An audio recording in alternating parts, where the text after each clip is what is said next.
Pai, obrigado, Senhor Deus. Louvado seja o teu nome, pois tu és um Deus fiel, amoroso, tem cuidado de cada um de nós, e nós sabemos que sem ti nós não podemos fazer nada. Obrigado por nos trazer aqui, Senhor, para aprender mais da tua palavra. Obrigado porque nós estamos aqui também partilhando essa comunhão entre os irmãos, cumprindo esse mandamento de congregar. E isso é muito bom, Senhor, porque nós fazemos tantas coisas durante a semana, e quando nós estamos nesse momento em família, é muito bom, porque nós crescemos mais e mais no Senhor, fortalecendo esses laços. Nós sabemos que o mundo ele caminha a passos largos para o seu fim, para a sua consumação, mas isso também nos traz alegria, porque mostra que o Senhor está voltando logo. Então, obrigado, Senhor. Enquanto o Senhor não vem, enquanto o Senhor não nos leva para os teus braços, que o Senhor nos ensine a cada dia, através da tua palavra, Senhor, a viver uma vida que condiz com a fé que nós professamos. Nós cremos que só há um Salvador, que é o teu Filho Jesus, que o Senhor amou e enviou para nos salvar. E nós só cremos porque o Espírito Santo que habita em nós nos convence disso. Então toda a honra, toda a glória, todo o louvor sejam dados ao teu nome, que é o nome de Jesus. Amém e amém. Muito bem, abram suas Bíblias no livro de Êxodo, capítulo 26, na verdade Gênesis 26. Gênesis, capítulo 26. E nessa manhã eu quero falar um pouco sobre amargura. Amargura na vida dos maridos, amargura na vida das esposas, amargura na vida dos filhos, amargura no meio dos irmãos. E eu quero falar um pouco essa manhã, utilizando as Escrituras, porque isso tem afetado muito o povo de Deus. Amargura é algo que, se não tratada, destrói o povo de Deus, mas destrói mesmo. E a gente precisa estar atento a um mal aparentemente tão pequeno, tão insignificante, mas que se torna em prejuízos inestimáveis. A Bíblia, a palavra do Senhor diz lá em Gênesis capítulo 26, versículos 34 e 35. Gênesis 26, 34 e 35. Você tem? Então acompanhe comigo. Diz assim a palavra do Senhor. Tendo Esaú 40 anos de idade, tomou por esposa a Judite, filha de Beeri, Eteu, e a Basemate, filha de Elon, Eteu. Ambas se tornaram amargura de espírito para Isaque e para Rebeca. Você conhece muito bem a história de Abraão, história de Sara, história de Isaque, história de Jacó e por aí vai, porque é uma família proeminente nas Escrituras. Família que passou muitas lutas, mas também tiveram grandes vitórias. Então, algumas histórias e alguns pontos marcam mais do que outros quando nós falamos de Abraão, Isaque e Jacó, suas respectivas esposas e os seus filhos. Alguns pontos sempre chamam a nossa atenção. Mas um dos pontos que muitas vezes nós não percebemos é que a amargura, ela parece que ia sendo transmitida de geração em geração dentro dessa família. E muitos têm tido a amargura como um pecado mortal e até uma maldição hereditária. Não somente na vida dessa família proeminente nas Escrituras, mas através da história. E muitos dizem assim: mas isso está acontecendo por conta de uma maldição hereditária, porque o meu avô era assim, o meu pai era assim, hoje eu sou assim, o meu filho vai ser assim, por conta de algo aparente tão pequeno, mas tão problemático. Por exemplo, nesse caso aqui, na família de Isaque e Rebeca, foi marcada a amargura devido a contendas entre seus dois filhos, Jacó e Esaú. E a amargura ela começou a brotar posteriormente por conta da desobediência de Esaú. Porque os filhos foram educados a se casarem com pessoas da mesma linhagem, pessoas da mesma fé e ordem que nós professamos hoje, pessoas e mulheres que adoram o mesmo Deus e cumprem todo o ritual desse Deus único que foi instituído na vida dessa família. Só que Esaú, ele decide se contaminar na sua cegueira emocional com outras mulheres, e essas mulheres acabam contaminando essa família. Por quê? Outros povos, outras culturas e outros deuses começaram a se infiltrar na vida dessa família, o que levou a amargura para aquela casa. E hoje, quando nós falamos de amargura, nós não damos a atenção devida. Seja amargura no filho, muitos pais passam a mão na cabeça. Ah, isso é coisa de criança. Seja amargura do esposo, muitos dizem, não, isso é coisa de criança no meu marido. Amargura na vida das esposas, isso é coisa de criança na vida da minha esposa. Amargura entre os irmãos, e muitos dizem que isso é infantilidade e é crente criança, mas não tratam da amargura. Pecado destruidor. A amargura, para você ter ideia, nas Escrituras, ela é comparada com espinhos, que se alastram de uma forma que você não tem mais o controle de resolver e de lidar devido ao tempo decorrido e o tempo que não foi tratado. Você quer ver uma coisa? Abra sua Bíblia lá em Hebreus. Dê um salto lá para o livro de Hebreus, capítulo 12. Hebreus, capítulo 12.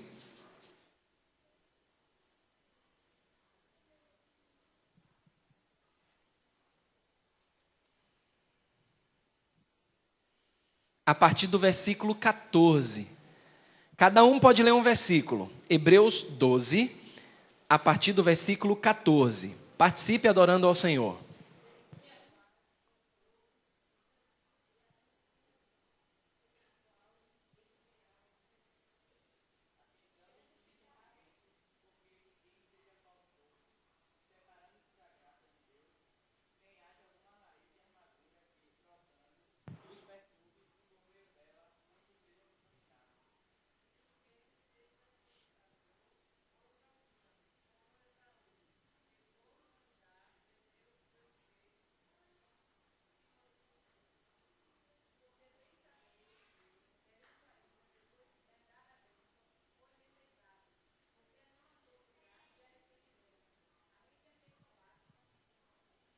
Então, mais uma vez, Esaú citado aqui no Novo Testamento, mas percebam o que a raiz de amargura, como ela pode afetar a vida da pessoa.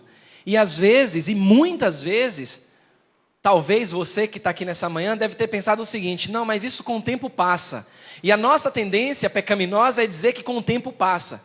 Nós não queremos tratar o problema e dizemos com o tempo isso vai passar. A raiz de amargura, ela é mortal. Ela é mortal porque ela nos ajuda, além de ser mortal, tem um lado benéfico para ser tratada, que ela nos ajuda a entender por que muitos problemas estão assim, explodindo no meio da família cristã. E adiantando, já falei com o Joel, já vai preparar os convites para as nossas conferências de aniversário. O tema desse ano vai ser focado na família. Ser focado na família.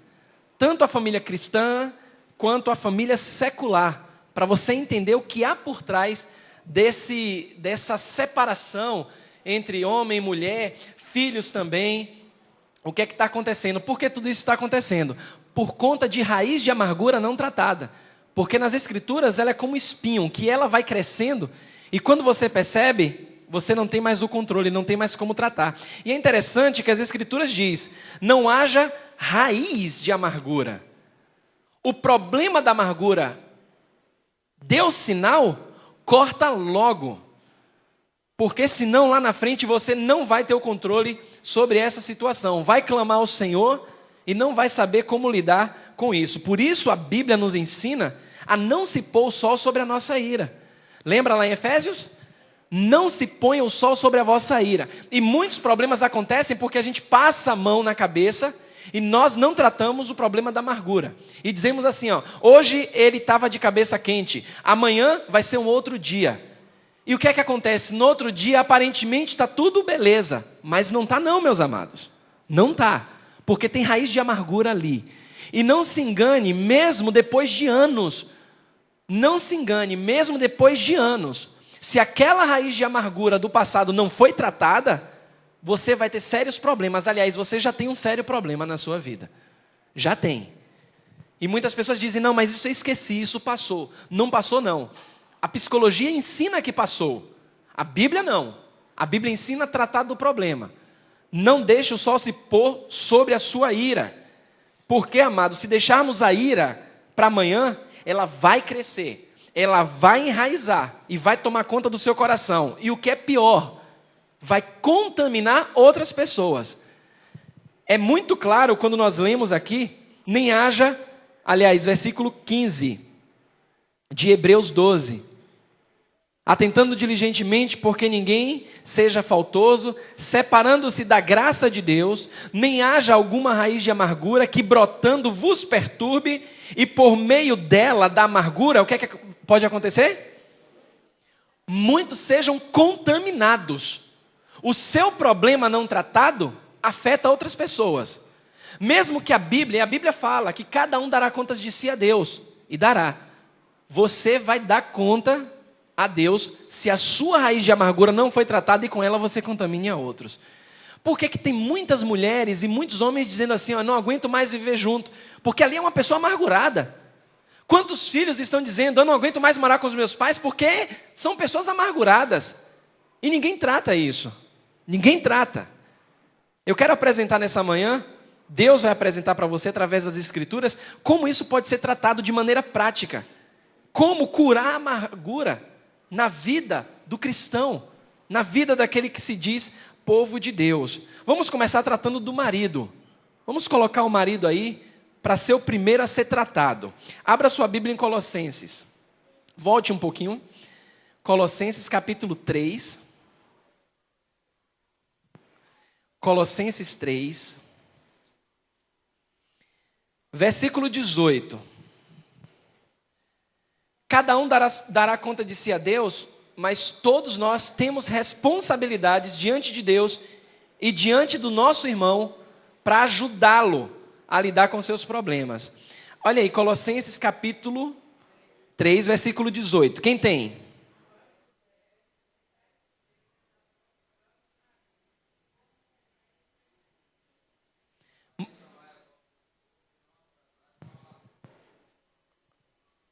Até aí. Olha que responsabilidade grande, tremenda, as mulheres têm, as esposas têm, no tratamento para com o marido. Porque senão fica aquela ideia, uma ideia que parece fácil. Não, cada um vai dar conta de si a Deus, eu faço a minha parte e ele que se vire para fazer a dele. Lembre, Deus uniu o homem e a mulher para serem uma só carne. Olha só que passo tremendo a mulher tem na cura da amargura do marido. Submissão. Vira e mexe, a gente fala de submissão. Vira e mexe, mais mulheres são insubmissas aos maridos. E aí não entendem por que eles estão tão amargurados. Ah, pastor, mas aí então a responsabilidade do marido recai sobre a esposa? Entenda como você quiser. O que eu entendo das Escrituras é que ambos, marido e esposa, uma só carne. Esposa tem um papel muito importante. Se ela quer conquistar o marido, quer tratar a amargura do marido, vamos pegar logo esse princípio, o princípio da submissão. Por quê? Porque isso vai ajudar na cura do marido. Hoje tem tido um boom tremendo, uma explosão tremenda. Você está no ônibus, você está na rua, você está no carro. Olhe quantas mulheres estão dirigindo hoje. Já percebeu quantas mulheres estão dirigindo hoje? Quantas mulheres estão tendo destaque no jornalismo, em alguns empreendimentos? A mulher está tendo uma posição de destaque. Nunca, pelo menos aqui no país, no Brasil, nunca a mulher foi tão vista como nesses últimos 10 anos. Nunca. Depois da revolução lá que teve, nunca a mulher foi tão reconhecida. Só que tem um problema muito sério nisso aí. As mulheres hoje, principalmente as cristãs, que estão conseguindo a sua autonomia, a sua independência, estão colocando seus maridos de lado, de escanteio. Porque elas batem no peito e dizem assim, agora não dependo mais do meu marido. Mulheres cristãs. Sabe por quê? Porque não tratam de um problema de amargura do passado. E aquilo criou raiz. Então ela fica com aquilo na cabeça. Eu não vejo a hora de conseguir a minha independência, a minha liberdade. Eu vou me especializar, eu vou tomar um curso para não depender mais de marido. A Bíblia não ensina a mulher a depender do marido, pelo contrário. Ensina ambos a depender um do outro. Marido e esposa. Eu falei no seminário aqui da Metropolitana, na terça-feira, que lá em casa, eu já falei aqui várias vezes, que administra as finanças lá em casa é minha esposa. Eles abriram o olhão. Aí uns comentam e dizem assim, não, mas isso é da asa cobra. É da asa cobra. Olha o pensamento cristão. É da asa cobra. Não, porque o marido tem que administrar. Quem faz aconselhamento comigo aqui na igreja, sabe o conselho que eu dou? As mulheres são feras em administrar finanças. São feras. Quem faz aconselhamento comigo sabe que não é demagogia minha e que eu instruo. Tem casais aqui que sabem que eu instruo isso. E tem maridos que dizem assim, pastor, o senhor estava certo. Depois que a minha esposa começou a administrar, parece que a coisa começou a render. Isso evita a amargura dos dois lados.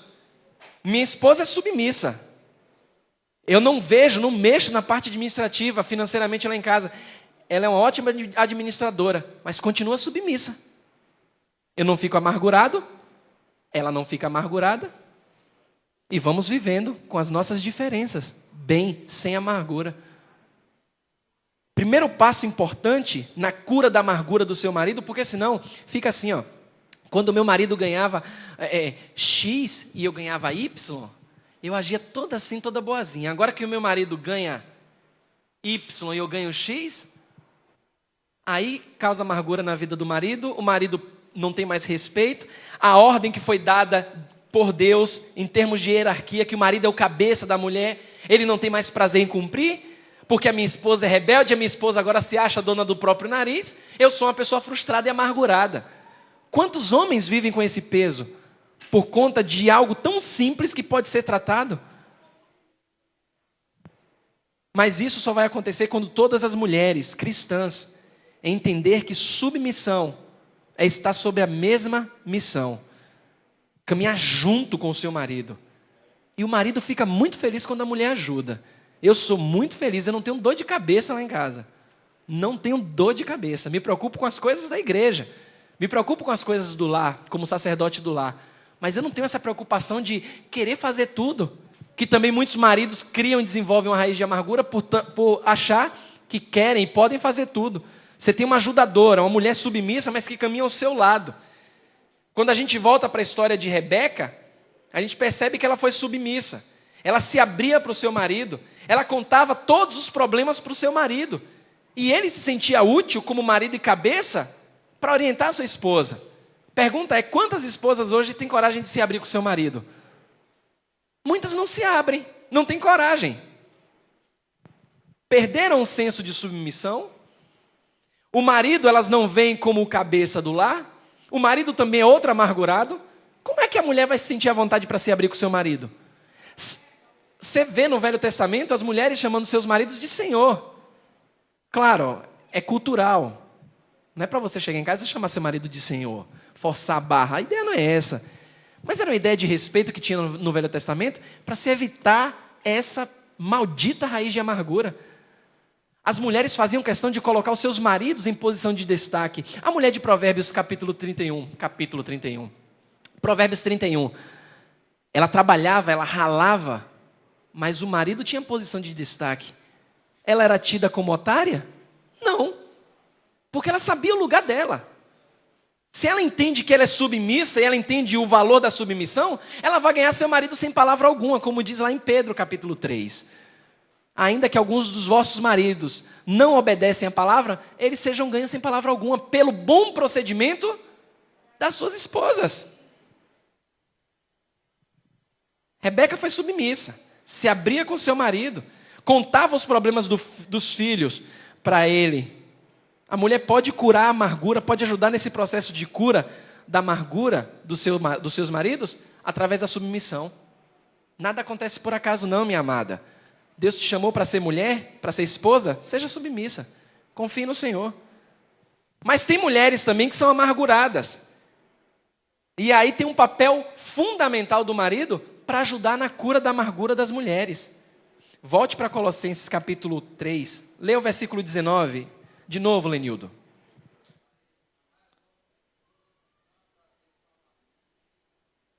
A mulher curada da amargura é curada da amargura quando o marido tem amor por ela e demonstra esse amor através de atitudes. Porque também homens, maridos, venhamos e convenhamos. Às vezes, porque estou botando pão dentro de casa, não estou traindo minha esposa, estou lendo minha Bíblia, mulher precisa de carinho, precisa saber e se sentir amada. Se fala muito que sentimento é enganoso sim, mas as mulheres precisam se sentir amadas. E o homem tem um papel muito importante para ajudar nesse processo, nessa cura. Saiu aí, foi ontem ou foi anteontem, o Dia Mundial Internacional do Beijo. Aí você vai lá na internet e vê. Mas a pergunta é, qual foi a última vez que você deu um beijo na sua esposa? Porque quando a gente está namorando, né, Pedro e Lorena? Quando a gente está namorando, a coisa é legal, a gente beija, quer estar junto. Mas, às vezes, quando casam, aí vai ficando aquela coisa mecânica.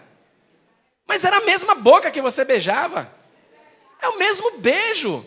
Beija a sua esposa, rapaz. Trata ela com carinho, faz ela se sentir amada. Você vai ver como raiz de amargura vai ser tratado. Aí os caras tudo carrancudo. Os caras tudo dando uma de machão. Vá lá, faça isso como se a mulher fosse escrava, rapaz.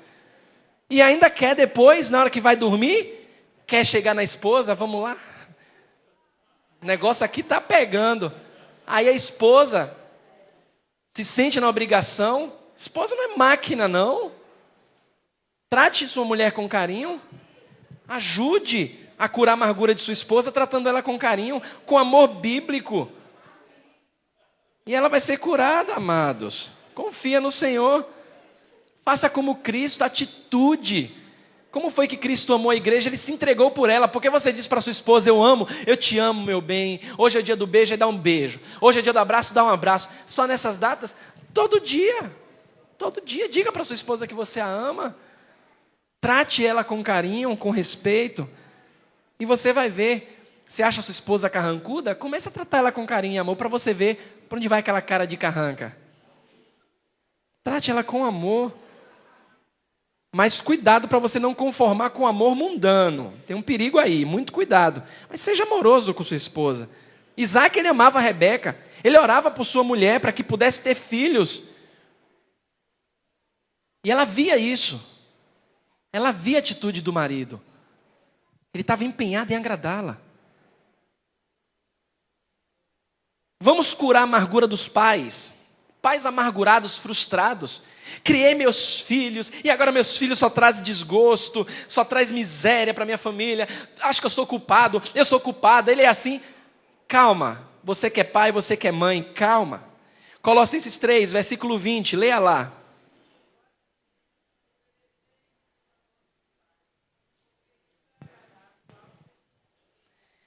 Como curar a amargura dos pais? Filhos, olha o seu papel aí na vida dos seus pais. Papel muito importante. Obediência. Obedeça seus pais. Não, mas eu não gosto. Minha mãe dá umas ordens lá, minha mãe tem umas ideias, meu pai tem umas ideias. Eles sabem o que é melhor para vocês. Mas eu também sei o que é melhor para mim. Essa tendência de filho. Eu sei o que é melhor para mim. Seu pai e sua mãe sabem muito mais do que você. Mas sabe muito mais mesmo. Aí você vê o seu pai amargurado, você vê o seu pai carrancudo, sua mãe carrancuda. Experimente obedecer a ele quando ele lhe pede para jogar aquele lixo, quando ele lhe pede para lavar aquele prato, sem resmungar. Faça isso. Quando ele pede para você tomar banho. Olha que prazer o pai tem, a mãe tem, diz assim, filho, vá tomar banho que agora a gente vai sair, ou então vá tomar banho, está na hora de você tomar o banho. E você simplesmente obedece. Você vai surpreender seu pai e sua mãe. Experimente fazer isso um dia, porque os pais são curados da amargura quando os filhos andam em obediência para com seus pais. Mas é obediência em tudo. Em tudo. Deus estabeleceu seu pai e sua mãe para ter custódia sobre sua vida. Ele sabe o que é melhor para você. Eu falo isso, e muitos adultos aqui também pensam, não tenho dúvidas que pensam dessa forma, porque nós já fomos da idade de vocês, já tivemos a idade de vocês. E às vezes a gente quer uma coisa e nossos pais não entendem. Volte lá para Efésios. Efésios capítulo 6. Efésios 6, versículos 1 e 2. Efésios 6, 1 e 2.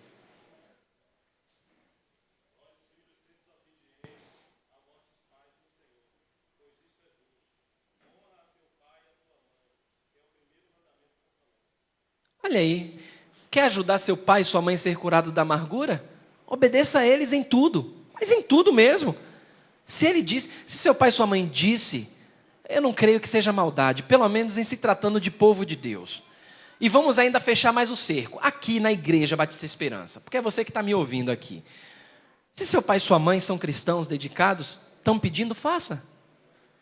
Sabe por quê? É muito fácil quando a vontade contrária dos nossos pais, ela se casa com a nossa, é muito fácil obedecer. A gente já não quer fazer algo, mas para contrariar fica aquela coisa, eu vou fazer, mas aí o pai e a mãe dizem assim, eu não faço, aí você diz, opa, era o que eu precisava, não vou fazer, isso é moleza. Mas quando alguma coisa que você quer fazer, que você pensa em fazer, você se empenha em fazer, de repente seu pai e sua mãe diz, não faça, não é para fazer. E você avalia todas as possibilidades e vê que eles têm razão. Será que vale a pena fazer? Não vale. Aí você vai e faz, deixa seu pai e sua mãe amargurado, não entende por que seu pai e sua mãe é assim, eu não gosto de meu pai, não gosto de minha mãe. Por isso que é importante obedecer em tudo. Quando Rebeca, ela acolheu mais a Jacó do que Esaú, eles sofreram amargura, era o favorito dela. Aí teve aquele espírito de contenda, de rivalidade entre eles. Mas um obedecia, o outro não. Se bem que tem uma outra história aí por trás, de um amor, um sentimento muito forte pelo determinado filho, mas a questão é, quando os filhos são obedientes aos pais em tudo, ajuda a curar a amargura dos pais. Seus pais só querem ver o bem de vocês, não tem para onde correr, não querem ver o seu mal. Quando eles falam, eu sempre lembro disso, gosto de lembrar disso. Minha mãe está aqui. Minha mãe acertou em todos os meus relacionamentos. Namoro. Minha mãe acertou em todos. Mas em todos. Me apaixonava por uma, imagine, 14 anos. Minha primeira paixão. A menina tinha 9 anos. Eu com 14, a menina com 9. Minha mãe chegava, meu filho, você tem 14 anos, a menina tem 9, ela é uma criança. Não vai dar certo. Não, minha mãe, vai dar certo, eu me dou bem com ela, me dou bem com a mãe dela e tal. Não vai dar certo. Eu ouvi minha mãe? Não ouvi. Deu certo? Não deu. Passa-se o tempo, outra namorada. Minha mãe senta comigo, agora você tem 17 anos, meu filho, pense direitinho, não quero ser uma mãe implicante. Ah, minha mãe, você também implica com tudo, porque a gente vai crescendo e o cangote vai ficando maior. Não, minha mãe, não é possível, você não concorda com nenhum relacionamento? É porque eu estou lhe dizendo, meu filho, me escute. Deu certo? Não deu. E isso foi se repetindo, se repetindo. Você acha que ela acertou? Na última que eu tive? Na lata. Olha lá, a última que eu tive, está ali dando risada. E eu perguntei na última que eu tive, a maturidade já estava começando a ser desenvolvida, eu falei, vá minha mãe, me diga aí o que é que você acha dessa. Marcelo, essa é mulher para casar. Essa é para casar. Casei. Tenho as minhas diferenças com ela? Tenho. São duas pessoas diferentes. Mas estou casado, tenho um filhinho. Minha mãe está ali, acertou. A gente precisa aprender a ouvir nossos pais, porque eles sabem o que é melhor para a gente. E a gente dá testa com ele, não, é porque eu estou apaixonado, é porque eu quero, é porque... Essa semana eu peguei Pedro e Lorena, o casal novo aqui. Estou no pé deles, é a bola da vez. Aí perguntei para minha mãe, para os pais de Lorena, para os pais de Pedro, vocês concordam? Vocês estão a par disso? Concordamos. Já sentaram para conversar? Não, vamos sentar. Conversem. Vamos sentar juntos, as famílias têm que se conhecer. Eu sou ainda da moda antiga bíblica, eu gosto disso, porque isso funciona. Isso funciona. E é importante que os filhos ouçam os pais, porque eles sabem melhor do que a gente. E se a gente detesta com eles, vamos despertar amargura no coração dos nossos pais que tanto nos amam. Mas também tem uma outra questão. Tem filhos aí amargurados. Muitos filhos amargurados. Filhos reclamando dos pais. Filhos dando testa com os pais porque acham que estão certos. Em dados momentos, vocês vão estar certos. E aí eu tenho que voltar a falar também para os pais. Pais, seus filhos em dado momento vão estar certos. E vocês precisam admitir que eles estão certos. Estava conversando com uma jovem daqui da igreja, e achei interessante a colocação que ela teve, que ela fez, a ilustração que ela teve. Achei legal como ela colocou. Ela estava certa. Conversei com os pais, disse, não, ela está certa. E agora? Não, mas é minha filha, é meu filho, é de menor. Mas estava certa. E tem momento que os pais vão ter que parar para ouvir os filhos. Porque senão vão despertar amargura nos próprios filhos. Pais, vocês sabem o que é melhor para os seus filhos, mas também aprendam a ouvir os seus filhos. É importante ouvir os seus filhos. O que eles pensam, o que eles acham da vida, o que eles querem. Colossenses 3:21, leia aí. Colossenses 3:21.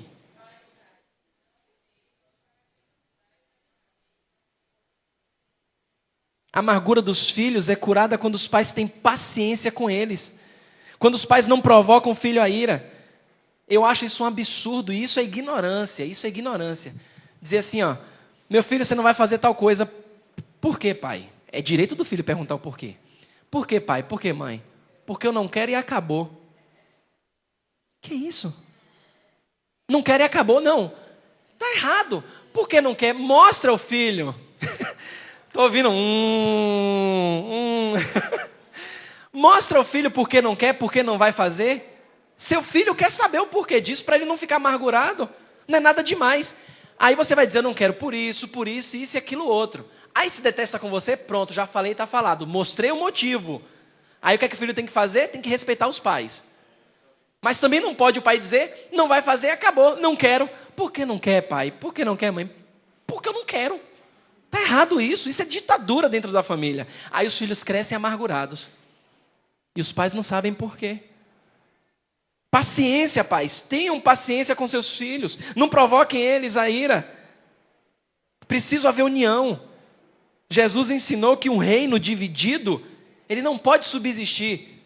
No seu lar tem o rei, tem a rainha, tem os súditos. Mas se não estiverem trabalhando juntos, divisão no reino. Pais que não conseguem dar um abraço no filho, fazer carinho no filho. Tem um programa, eu acho legal esse programa, bacana mesmo. Esse programa Super Nanny. Mas é muito legal esse programa. Teve um recentemente, semana passada eu acho, retrasada, quando uma das tarefas foi momento família, os pais tinham que abraçar os filhos, beijar os filhos, dizer que amam. Você precisa ver a reação dos filhos. O pai foi abraçar o filho ficou assim, ó, todo escabriado. A mãe disse, ó filho, mamãe te ama. Aí você via assim como se fosse uma coisa estranha, o filho olhando para a mãe. Me ama, mas não sentem mais isso, não tem mais esse prazer. Os pais sem jeito para abraçar seu filho. E isso desperta amargura nos filhos. Muito cuidado. Sejam pacientes com seu filho. Diga para o seu filho que você ama. Elogie seu filho. Seu filho quer chamar sua atenção. Comece a perceber essas coisas. Seja num comportamento que não condiz com aquilo que você ensinou, ele quer chamar a sua atenção. Tenha um tempo com seu filho, com sua filha. Ah, passou agora, já passou o tempo. Não, aproveite, ainda dá tempo. Lembre-se que a nossa família, a família cristã, ela é diferenciada da família do mundo. Nunca é tarde para se curar uma amargura. Nunca. Aproveite ainda a oportunidade que você tem. Pai e a mãe devem entrar em acordo com os filhos para evitar essa divisão, essa barreira que é entre os filhos. É bonito ver o pai abraçando o filho, abraçando a filha, dizendo que ama o filho, dizendo que ama a filha. É bonito isso. Se dedique a fazer isso. Eu disse, mais um parêntese aqui, que eu também falei lá no seminário, o pessoal ficou assustado. Eu até hoje, Vou dar aula toda terça-feira, dou aula na Pituba, depois volto para a Metropolitana e venho para casa. Chego em casa às 10h30. Até hoje eu ligo para minha mãe para dizer que cheguei em casa. Até hoje. Até hoje. Eu ligo para minha mãe e digo: mãe, cheguei. Ô, meu filho, graças a Deus, Deus te abençoe. Ah, não, porque agora é casado, eu tenho que dar satisfação à minha mãe? Eu me sinto bem fazendo isso, eu sei que ela se sente bem recebendo esse tratamento. Eu sei que ela se sente bem. A Bíblia diz: deixará pai e mãe. Não diz abandonar pai e mãe. Até hoje eu faço. Teve um dia que eu esqueci não, estava tão cansado. Nesse dia deitei, apaguei, não liguei. No outro dia acordei já preocupado. Liguei, antes de eu ligar minha mãe ligou. Ô filho, aconteceu alguma coisa? Eu, mãe, eu estava tão cansado, não liguei. Mas toda terça-feira, vou para a rua, sempre que eu saio, ligo. Faço isso. Sou casado, já tenho um filho. Vou fazer isso enquanto minha mãe viver. Não tenho nenhuma vergonha disso. Vou continuar fazendo. A gente saiu para fazer visitação essa semana. Eu, Bart, Célia e irmã Itamar. Bartira também compartilhou isso. Faço a mesma coisa, pastor. Até hoje. Hã?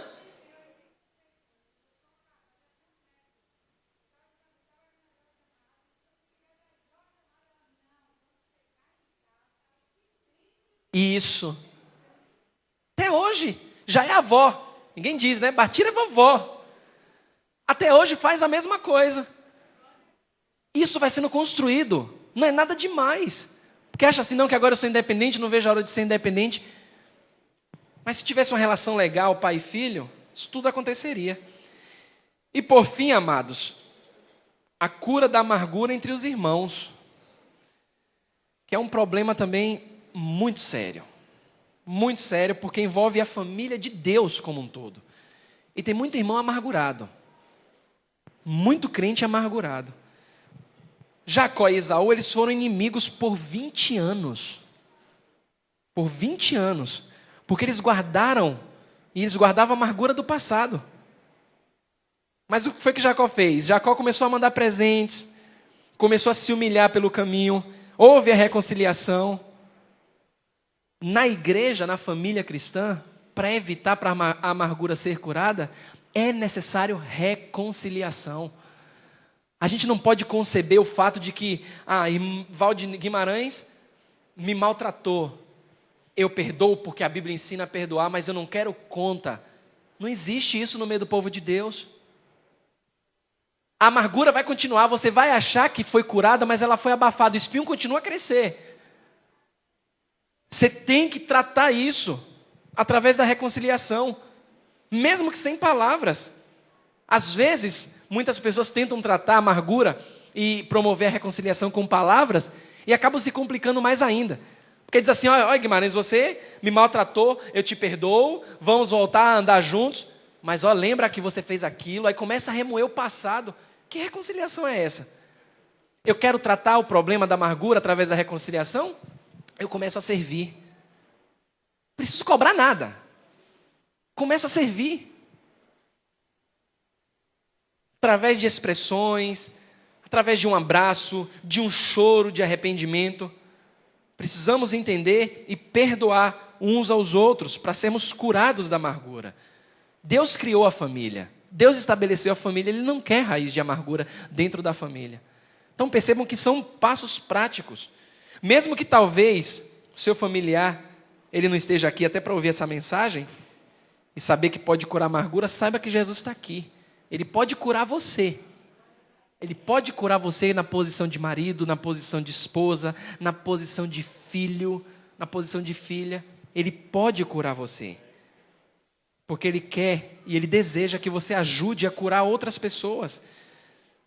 Ele não quer ver separações. Ele não quer ver essa raiz de amargura brotar e fazer o estrago que muitas famílias hoje estão enfrentando nesses programas de supernanes da vida. Por conta de algo aparentemente simples, mas terrivelmente devastador, que é a amargura. Comece hoje a tratar desse problema, mas usando as Escrituras. E você vai ver como a sua família, se você já tinha sua família como abençoada, você vai ver como ela vai ser mais abençoada ainda em nome de Jesus. Meu Deus e meu Pai, nós te agradecemos e louvamos o teu santo nome, pois é o idealizador da família. É aquele que projetou para dar certo, Senhor. Nós é que complicamos muitas vezes. Nós temos aqui o seu manual, Pai, claro, específico. A verdade é que muitos ainda têm muitas barreiras que precisam ser tratadas, vencidas. E isso não é fácil. Isso não acontece num piscar de olhos, Senhor. Mas enquanto há sol, enquanto há dia, pode ser tratado, Senhor. Quebra toda barreira, quebra todo orgulho na vida de pais, na vida de mães, na vida de filhos, para que a família cristã, possa se fortalecer mais e mais, Senhor. Estamos vivendo dias difíceis, Senhor, e precisamos nos unir muito, mas muito mais, Senhor. A família vem sido deturpada, vem sido destruída, os seus valores, eles não são mais levados em consideração, Senhor. Enquanto povo de Deus, nós precisamos nos fortalecer, porque ainda vem muita coisa terrível pela frente. E se não nos fortalecermos, Senhor, em Ti, na Tua palavra, Senhor, nós vamos sucumbir a tudo isso que a mídia tenta empurrar nas nossas gargantas. Nós te agradecemos porque o Senhor fala conosco. E o Senhor nos mostra na Tua palavra que é bom e vale a pena colocar em prática a Tua palavra. Te agradecemos e oramos no nome santo do poderoso Cristo. Amém e amém.